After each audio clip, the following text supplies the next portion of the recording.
Here are the signs and symptoms of drug abuse. First one is sudden shift in attitudes. A person who was once sober and polite suddenly becomes rude and irrational, and that is true. The second one is mood swings. Depressed first, then becoming highly elated.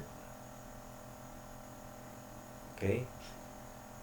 The third one is highly excitable and displays fits of rage and aggression. The fourth one is unusual effort to conceal needle marks on arms, wears dark spectacles to hide constricted or dilated pupils sa atong mga mata, and bloodshot eyes from public view even indoors at night time.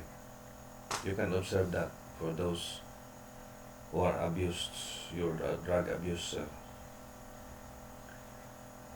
The fifth one is sudden aggression from the usual and normal capabilities such as from school, work, and social habits. The next is neglect of personal grooming, lago, hygiene, and appearance. The next is engaging in petty crimes and other forms of mischief to support the illegal habits. The last one is association with known drug abuser and people with shady character. This is self-explanatory. You can observe this to people who are taking illegal drugs.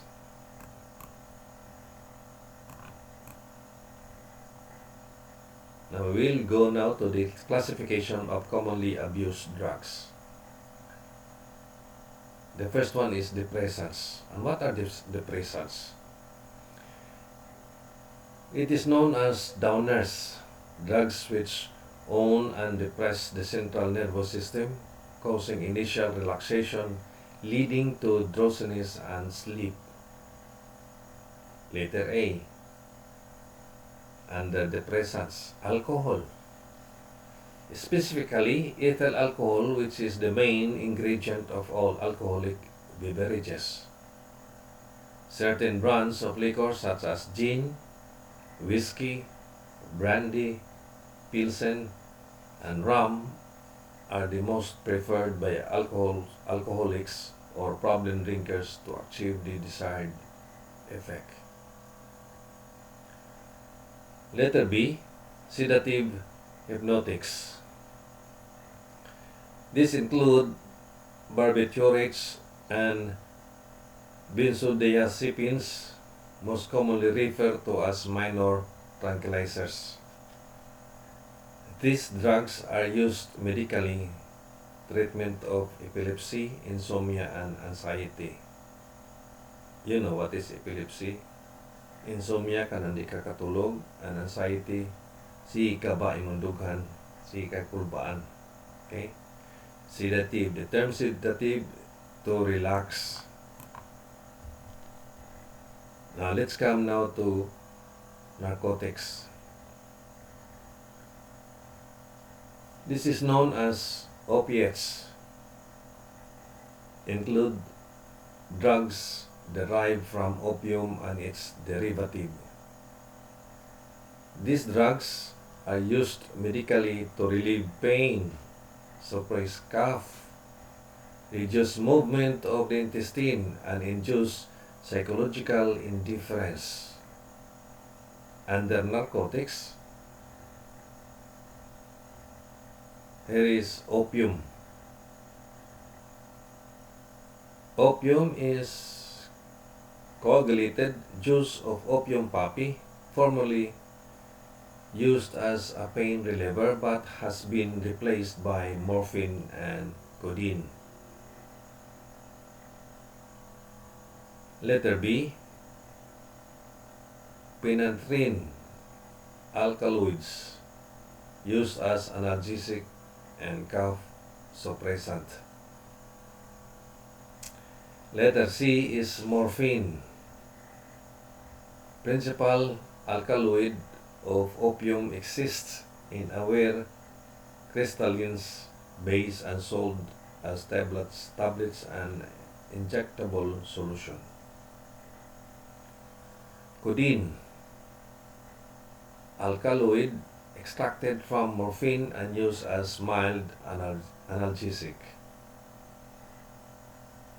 The last one is heroin, white crystalline narcotic synthesized from morphine and used as cough repressant. Here is an example of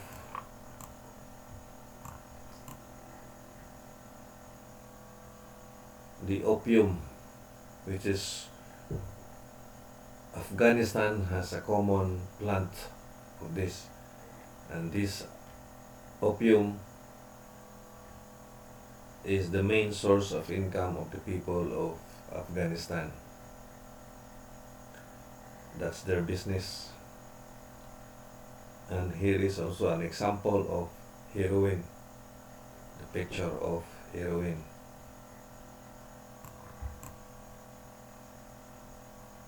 The next one is stimulants. What are stimulants? Stimulants are drugs used to induce alertness, elevate mood, increase of speech, mental and motor activity, relieve fatigue or boredom, and decrease appetite.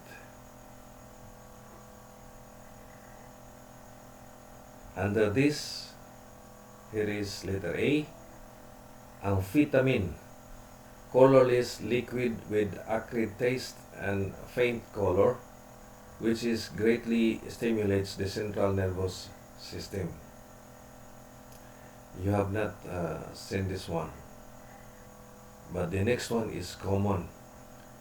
Methamphetamine hydrochloride, known as shabu, is a white odorless crystalline powder with bitter taste, considered as the most abused stimulant in the Philippines.